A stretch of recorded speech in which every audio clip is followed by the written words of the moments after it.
Bab 1390. Tindakan menggunakan kekuasaan untuk mempermalukan Malio membuat beberapa murid di akademi merasa tidak senang.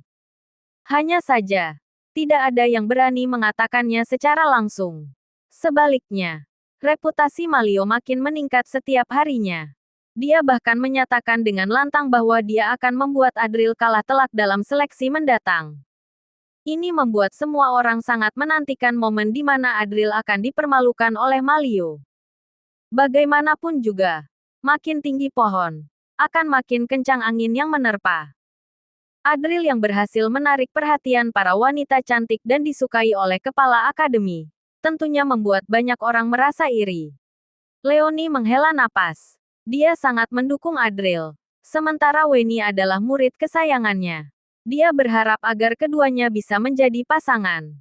Masalahnya adalah, Adril harusnya muncul dulu. Jadi dia menunggu di depan mata air abadi.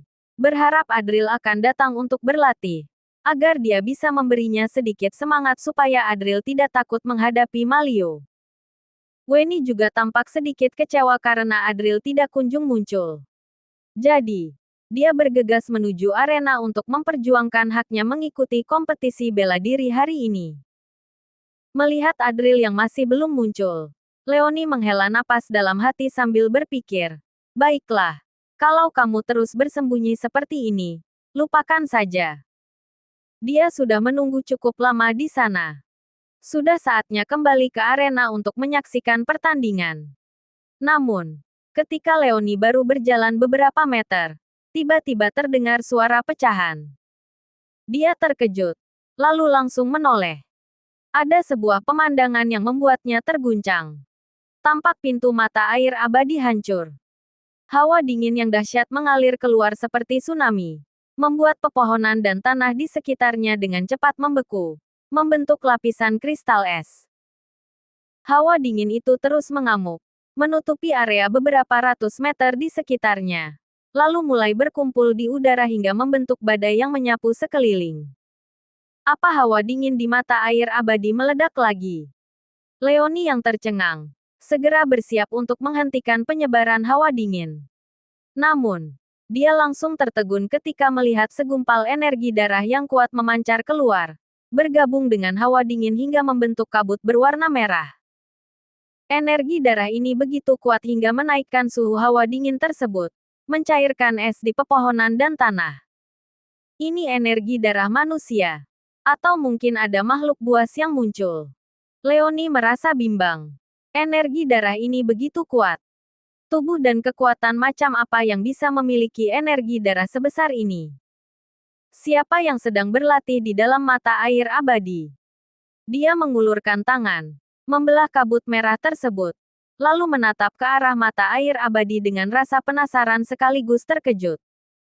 Tiba-tiba, terdengar suara seruan yang begitu kuat, seakan-akan muncul dari dasar bumi, bergemuruh hingga ke langit. Seluruh mata air abadi tampak bergetar halus. Setelah latihan keras selama 7 hari, hari ini aku akhirnya berhasil. Kemudian, muncul sosok yang tertawa kencang dari balik kabut merah. Sosok itu berjalan menembus kabut. Sosok itu dikelilingi oleh kabut merah, berdiri tegak dengan mata yang bersinar penuh semangat. Dia tampak dipenuhi tekad perang dan kepercayaan diri. Darahnya begitu menggebu, bagaikan seekor naga muda yang baru muncul ke dunia. Leonie merasa terkejut oleh kekuatan tempur yang terpancar dari sosok itu. Saat mengenali wajah yang familiar itu, dia langsung membuka bibirnya dengan terkejut. Leo. Maaf membuat guru Leonie menunggu, ujar Leo sambil tersenyum dengan tenang. Namun, aura tegas dan sombongnya tidak bisa diabaikan. Leonie terdiam sejenak. Kemudian, dia tiba-tiba mengingat sesuatu. Lalu bertanya dengan penuh ketidakpercayaan. Tunggu sebentar, kamu. Kamu berlatih di mata air abadi selama 7 hari. Adril tersenyum simpul tanpa peduli. Dia hanya menjawab, terima kasih atas perhatian guru. Kamu ini. Leonie masih tampak tidak percaya. Dengan bingung dia bertanya, sekarang kamu berada di tingkat apa? 11. Dia bisa merasakan bahwa kekuatan Adril tampak aneh. Energi sejatinya terus bergolak seperti seekor naga, membuat Leoni sulit untuk menentukan tingkat kekuatannya. Ini, ucap Adril. Dia baru hendak menjelaskan sesuatu ketika tiba-tiba dia merasakan sedikit gelombang energi sejati di kejauhan. Dia menoleh ke arah arena dengan senyum lebar, menampakkan ekspresi penuh semangat. Lalu berkata, "Oh ya, aku masih punya pertandingan yang harus dihadapi. Semoga mereka bisa memaksaku menunjukkan tingkat kekuatanku yang sebenarnya."